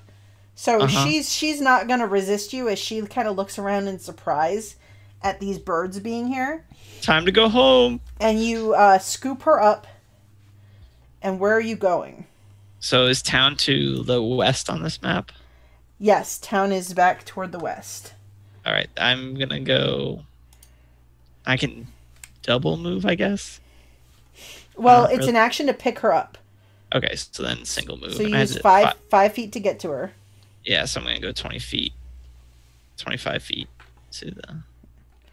Just down this path, I guess. Boop boop boop boop boop. All right, so Dustin starts to run with her. He's like, peace, I'm out. Yep. All right, so after Dustin runs, then it is going to be Kimmy. Yeah. So you see these bloody ravens, and they're all like looking at you, doing that eyeball thing. Some of them are on the bushes, some of them are on the like around the fountain. One of them's, a couple of them from behind are kind of flying in. Okay. Run. Yes, I'm going to use my action to touch myself and Brie, Mm-hmm. and I'm going to cast Longstrider on both of us. Okay, so you move over to Brie. Yep. All right, you took the little girl with you, Dustin. And you give her So- Longstrider. We each have 10 extra feet of movement when we All move. right. So it took you 10 Yep. feet to get to Brie. Yep. And then you're going to run. Yes. So I'll use my other 25 to down after Dustin. Okay. Yep, yep, yep. So, Over to there. all right. So there you go. All right. So Brie, Kimmy touches you. You feel the magic that she gave you earlier that extended your legs take effect. Mm-hmm. And she and Dustin are running from these ravens. I am also going to run, but I'm not going to run as far as I could. I'm going to make sure that I am behind Kimmy. Okay. I don't want Kimmy to be the last one in this area. Gotcha. All right. So as you all start to run, these ravens give chase. Of course they do. Of course they do. So this one banks around and swoops in at your face, Kimmy. This one flies up behind Brie, And these other ones seem to be paying extra close attention to Dustin carrying the small girl. So they kind of like bank around and swarm Dustin and the little girl. You said we grabbed our stuff, right? Which stuff? Your weapons? You Yeah. said we Oh, grabbed yeah. our I don't think you'd go outside at night without your weapons. Maybe not our armor, but we grabbed our packs. All right. So they fly in. Especially Kimmy keeps the slingshot Anders gave her close at all times. Okay. So, the ones that flew in on Kimmy and Brie are going to try and bite you with their beaks. So they just try to like poke at you with their beaks. So first on Kimmy. Yep. Yes, that'll hit. Yes. All right. So, and then on Brie. Okay. Yeah. How the fudge? I don't know. I didn't do it. All right. So. You did. I always say I didn't do it, but you did. You rolled it. All right. So Kimmy will take 5 points max damage. Of course. And Brie will take 3. Oh my goodness. And then on Dustin, they start clawing at you, Dustin. Cool beans. Bring it on. All right, so 4 of them will claw at you. 1, 2, 3, 4. So, only 1. All right, so you managed to swat the other ones off, but one of them will get its claws into you. And that's going to be 7 points of slashing damage from its claws as it... Oh my gosh, okay. And then you guys hear another Ravin from the fountain. You guys all kind of look behind you and you see this spectral Ravin come out of the top of the fountain and fly down behind one of the ones that's on Dustin and just go at it, to claw at it. Oh, this must be Leary, right? Is that the name of her friend? Arenol. Arenol. Yeah. She's Leary. Yep. So it will fly in and... That's cool. She's got Ghost Familiar. That's really cool.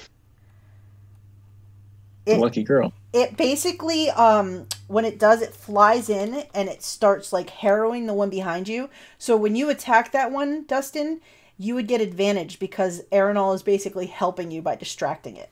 That one first.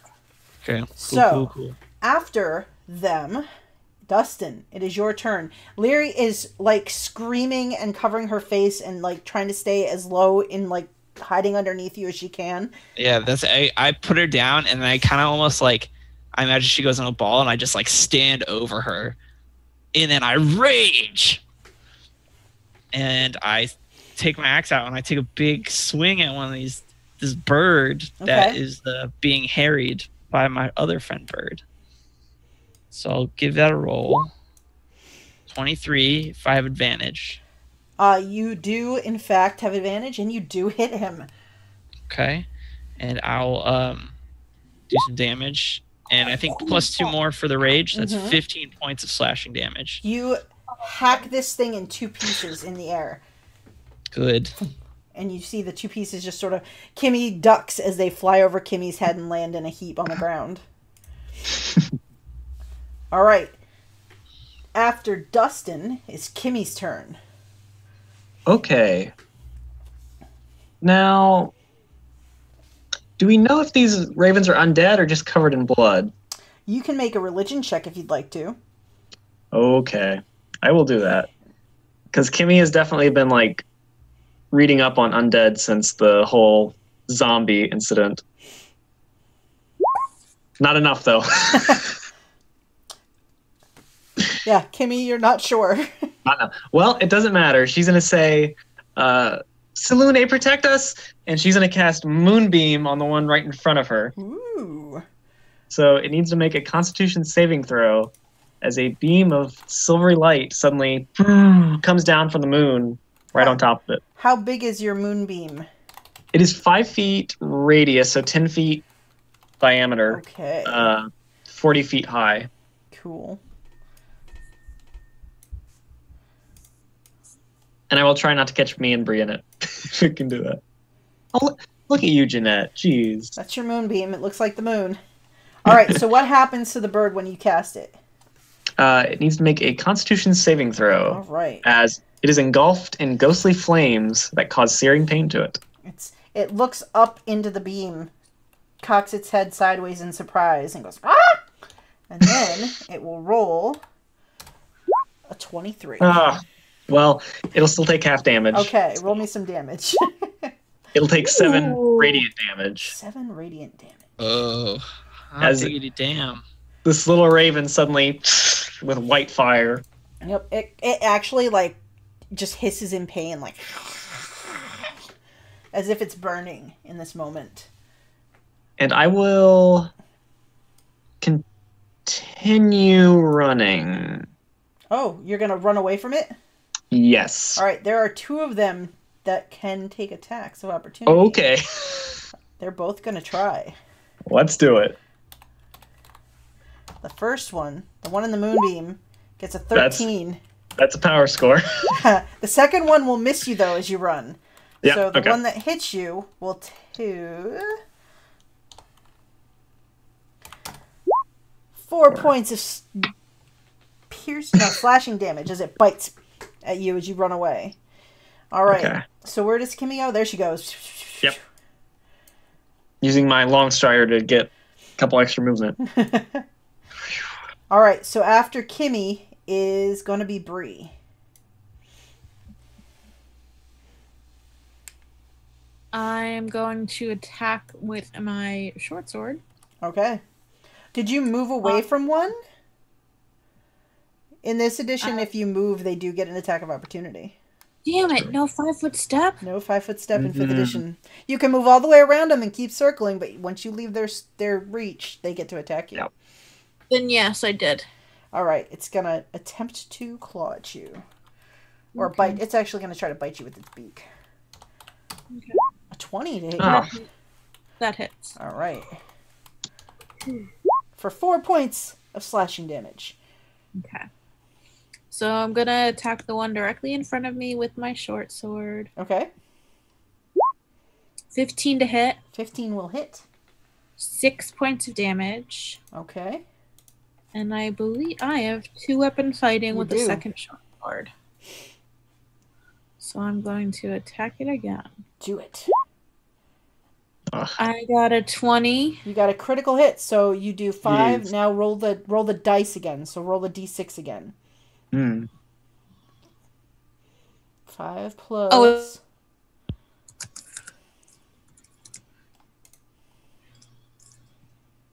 That sweet crit damage.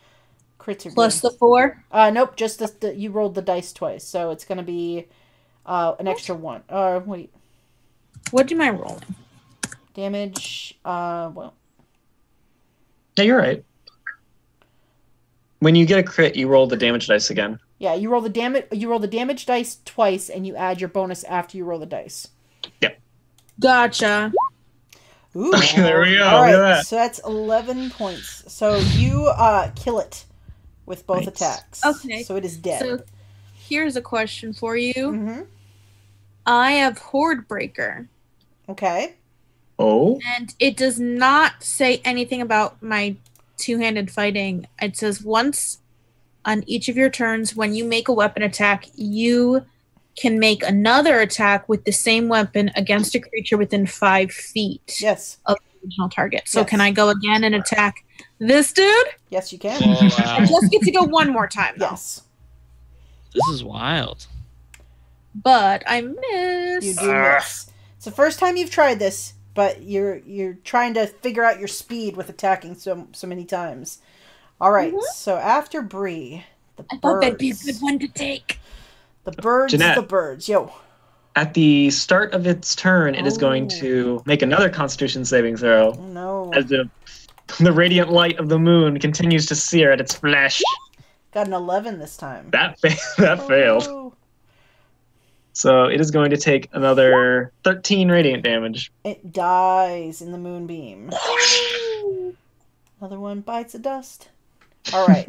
Another one gone and another one gone. So the the bird behind Brie will attempt to claw her this time. Oh, I thought that was the... Okay, yep, never mind. And it gets a 23 to claw you. Yep. That hits. That hits. Doing 6 points of slashing damage as it rakes its claws into your face. You kind of get this, your blood mixed with its blood. It's a mess. It's gross. I'm not looking so great, guys. And then 2 of them will attack Dustin. The first one gets a 6. The second one gets a 22 to hit Dustin. That unfortunately does. All right, so with his claws, he will do... So he does 7, but you are raging, so you will take 3 points of slashing damage. As I do believe you now have a new totem that you took this time? I do, yes. I mean, this doesn't matter for this one. But yes, so if you look at Dustin while he's raging, he looks more like a bear, and you might see this necklace of bear claws that he has fashioned, not out of real bear claws, but in memento of bears, and like maybe wooden carving or something. And yeah, so he has the bear totem. Nice. So Cool. Arenal will begin harassing this other raven that's behind you, Dustin, and give you the help action again. So that if you attack it, you will get advantage on it. So, after the ravens and Arenal, we're back to Dustin. Yeah, I'm going to take that, and I'm going to take a big swing at that. 24. Will definitely hit this raven. And 11. All right. Slash. He is still alive. Anything else, Dustin? No, that's it. All right, Kimmy, you have bolted from the group. You see your moonbeam has taken down the raven that it was dealing with. Kimmy is going to use her action then to move the moonbeam onto the one behind Brie. Ooh. The moonbeam... She just sort of concentrates. I hope this works. Brie, And it does. Brie watches this magic energy that Kimmy created just slowly moves across past you and covers the next raven, who I assume has to make a Constitution saving throw. Sure does. Let's see. Boop. It will fail its save. And it's going to take 14 radiant damage. It is burned to ash in the moonbeam. It disappears with a squawk of pain. Yes. All right, Kimmy, anything else? Hi, Ron? Well, we seem to be handling it, so Kimmy actually is going to stay there. Yeah. All right. So, Brie, the moonbeam has killed the raven that was behind you, clawing at you. So now there are just 2 of these blood ravens left that are going after Dustin, trying to get to Leary. I'm gonna go after... Oh, wait. Wait, no. I'm gonna come over here and flank. Hey. Because I could get to where they'd... No, they wouldn't be within 5 feet of each other, so I wouldn't be able to do that again. All right, so you run around this raven. It kind of like watches you go, squawking at you as you go. You get to the other side. You get advantage when you're flanking? Yes. Okay. Sorry. That's okay.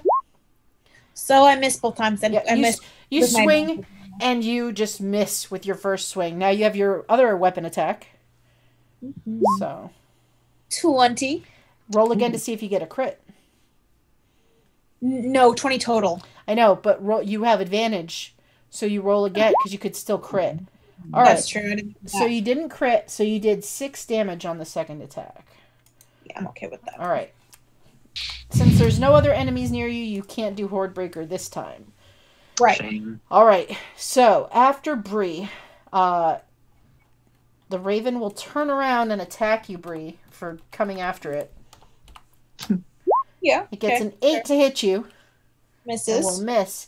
The other one will attack Dustin again and gets an 18 to hit him. That does hit. All right. It claws at your face again, Dustin, doing 5 points of damage, but your bear-like physique now resists it for 2 points of damage total. And Arenal will again, just flying around this raven, just harrowing it, drawing its attention so that you can have advantage if you attack it. Okay. Is it my turn? Yes, it is. I think I might actually go for the one that's Brie is squaring off with. Whichever you want to go after. Yeah, You have advantage on both. Mhm. Yeah. I'm going to go after the one that attacked Brie because I don't mind taking the hits. Okay. So, 16 or 19 with advantage. It will hit. All right. For 10 points of slashing damage. You kill it. Nice. All right. Then And I whip back to the other bird and I growl in its face. It goes, Crah! All right, Kimmy, what are you doing? Well, as this raven goes, Kimmy moves her moonbeam onto it. It has to make a con save. All right. It gets a 15. I actually need to check. I think that makes it. Okay, so it'll take I half. finds a 13. Let me double check. Yeah, it's a 13. So that makes it. All but- right. It is still going to take 6. Yep. 6. It Yeah. burns to ash and disappears. All goes quiet. The spectral form of Aeronol flies over to the edge of the fountain and perches on it. And then, as it stares at you, you hear, murder, murder, murder. But its beak doesn't move when it does this. And it's just looking at all of you in turn. And then it does it again. Murder, murder, murder. Girl doing? And then it jumps into the fountain and disappears. No, I wanted the little girl to see her pet bird helped us. Do you run to see if you can find it? Sure. All right, so you run back to the fountain? Yeah. Give me a perception check when you run back to the fountain. Actually, give me a investigation check. Okay. I don't know. I'm making sure Larry's okay. She's crying Same. and hugging at your ankles. I pick her back up. She'll hug around your neck when you do. All right, so you're searching the fountain, Brie, but you're having trouble finding anything in it. Seeing that Dustin has it under control, I'll go over there and help her then. Okay. You can also make an investigation check. Okay. I'll do it. Okay. Try and stop me. Oh, I'll stop you. Oh. 800 ravens. No. No, with a nat 20 you're not. Oh, hell no. All right, so Kimmy, Bree is looking, and you come and you pull yourself up over the edge of the fountain, and you start looking around, and you see, it looks like some kind of brown material down by the drain of the fountain. All right, I'll take off my bunny slippers and I'll put them on the side and I'll hike up my pants and I'll go in there and I'll see if I can get it. Kimmy goes in, and it goes all the way up to like above her waist when she gets into the... Are you telling me that you grabbed your gear but you didn't change your shoes? Yeah. Yeah, that seems right. Mhm. That's She right. has a slingshot on her at all times and she got some like snacks just in case. Yeah. All right, so you move over, and it appears to be some kind of like brown, like sack, like almost like this heavy woven sack material that's plugging the drain. Oh God, does it smell? I'll pull it out. Make me an athletics check. One thing I'm bad at. Oh, well, I'm right here. Can I help? You can give Kimmy the help action, and Kimmy can roll with advantage. All right. Let's do the thing. All right. Well, it's not awful. All right, so Bree grabs onto Kimmy, who grabs onto this moldy brown sack that's in the water, and it comes loose. And so Bree, now you are standing holding Kimmy, who is holding this wet sack that kind of whips you in the face as it comes up and out, and she's holding it. So you kind of get. So I'm holding Kimmy, and I awful ugly face. Yes. Because this nasty thing just. Sorry, Bree. It looks like it's tied closed with a cord, like a little thin rope. Oh no. Yeah. It's the raven. Yeah, of course it is. It's raven sized, isn't it, Jeanette? It's a small sack that's tied closed. It's, you know. Does it smell? Yeah, maybe a little bit. It's moldy. It mostly smells moldy and old. I'll peek in. All right, you pull the string loose and look inside, and you do see black soaked feathers. And as soon as you open it, you get kind of the smell of like rotten flesh. I'll close it back up. As you do, you see something kind of falls out and plinks into the fountain. It looks like a ring. Oh. Okay. I will get out of Bree's arms and get it, I guess. All right, so you go back into the water up to your chest, and you reach down and pull out, and it's this gold signet ring. It's got some kind of crest marked into the band. Can I want to look at it and see if I recognize the crest. Hand to Bree. Make me a history check. You got it, dude. Sorry, my character sheet keeps on disappearing. Are you kidding me? I was rolling real great at the beginning, guys. Real great. So you look at it and you're not really sure like what the crest is, like what it represents. You probably think you're gonna have to ask around. Maybe Kimmy's dad will know, or maybe like it's possible one of the tavern owners will recognize it. Yep. You can do that. Unless your dad realized we were out of bed. We don't have to tell him. We can like sneak back in and then. I've done it before. That's the plan, but if we are noticed... You hear from Dustin's arms, "What'd you find?" I found a ring. Oh. Yeah. Is it pretty? Kind of pretty. Oh, that's good. That was scary. Why were all those birds here? Oh, jeez. I don't know. This world's full of mysteries. I think you're right, Dustin. Oh, should I show her the bird? I don't know. Or at least tell her. I'm not going to show her the bird. But... No. He's dead. I think it's time we get you home, Leary. That is true. Okay. Yeah, I agree. Oh, I should be getting home. If my mom and dad find out I snuck out, I'm going to be in big trouble again. Oh, we're walking her home. Yeah, we'll get you home, and I put her on my shoulders. Oh. Okay. So you guys take her back home. She doesn't live too far from Kimmy. So when you get her to the house, she's like, "I can climb back up and go back in my window." Okay. Okay. How high is the window? Am I basically there? Like, you could probably give her a decent boost to get up on top of the porch roof to get to the window. Do you want to be quiet about it? As quiet as I can be. I'm gonna stealth. Make some stealth check. Could you use your pass without a trace to help? I don't know. No, I'm not gonna do that. I'm just gonna try to. I got a 4. Oh, jeez. So, Dustin tries to lift Leary up onto the roof, and she scrambles up as he like knocks a pot over that's on the railing, and it like falls, and you hear, and you hear from inside the house, like you hear somebody start moving around inside the house on the second floor, and you hear like run. footsteps on the stairs. You guys all bolt and run for it? Yeah, Dustin does. Dustin's gone. Dustin's running. He's out of here. Kimmy jumps into a bush. All you had to do was say that we've been doing a night watch ever since this dead came back. We can do that. Don't worry. We're in trouble. Kimmy, make a stealth check for jumping in a bush.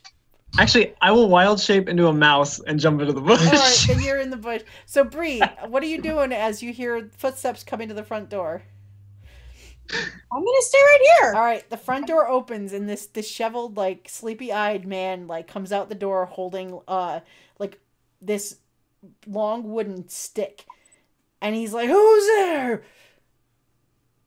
It's just me, Brielle. Oh, what are you doing? Well, ever since crazy things started happening in town, I figured it might be a good idea to keep watch at night. Make a deception check. You can roll with advantage because it's a believable story. It is a believable story. So 14. That's not awful. So he lowers. He is half asleep too. Yeah, he lowers the stick and he's like, "Oh, Oh, I thought something was like happening again. That's I'm sorry. wow. That's really nice of you to check on things and to be doing that. That's a lot to take on. Appreciate it. Well, there's a couple. My friends and I are helping a little bit, so it's not just on me. No, you guys have done a lot. It's appreciated. Thank you. And I never got to thank you. You guys helped my daughter and her friends the other day too. So thank you for that. You're welcome. Yeah. Do you need anything? A beverage or a snack or something while you make your rounds?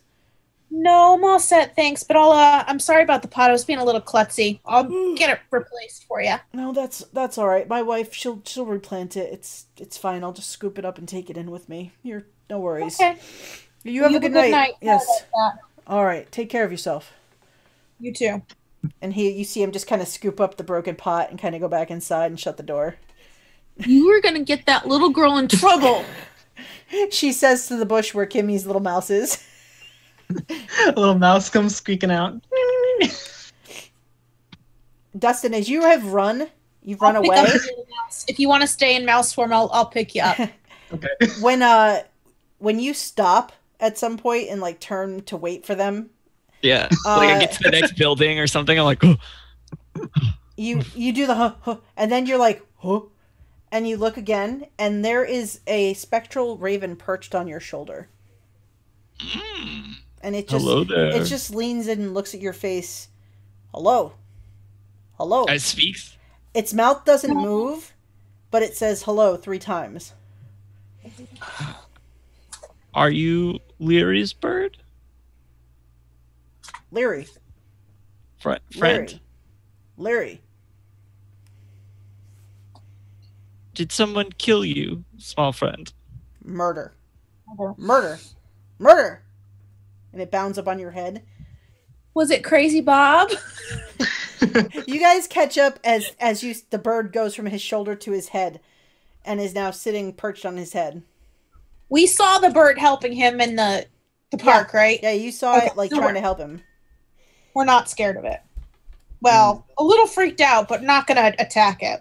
Yeah. I mean, if it's Larry's bird, it's, still freaky. Oh yeah. Does it look undead? Like have? It looks just like ghostly, but it's got like okay. Here, let's see. Don't like spectral things. It looks literally, if you look at in roll 20. Yep. It literally looks like this guy. Okay. That's creepy. All right. So you guys come up as you see this perched on Dustin's head. So as part of my new totem path, I got Spirit Seeker, which allows me to cast Speak with Animals, but as a ritual. Do I think that would work with this ghost bird? I have no idea. Speak with Animal. I just took it as a spell. Make a nature check. What about that? A nature check. Okay, let me do that. I might be able to help with that. I would make a nature check too. I got a 4. Why didn't mine roll? I don't know. Wait, there you go. All right, so Brie, you know that ravens they don't really have a language. They mimic. So you don't know that you could get it to actually that you would understand a spoken language from it if you did speak with animals. Gotcha.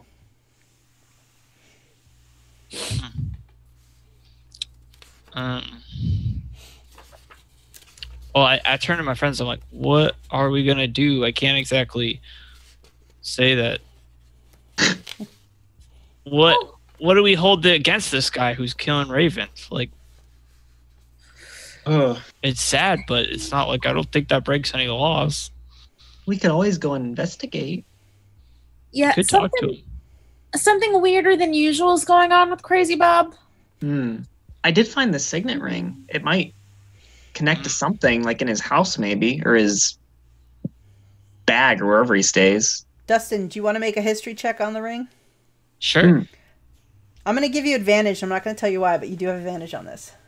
Oh. Ooh. Oh, I don't know. I click performance. Don't. That's still good. Okay, you've seen that signet before.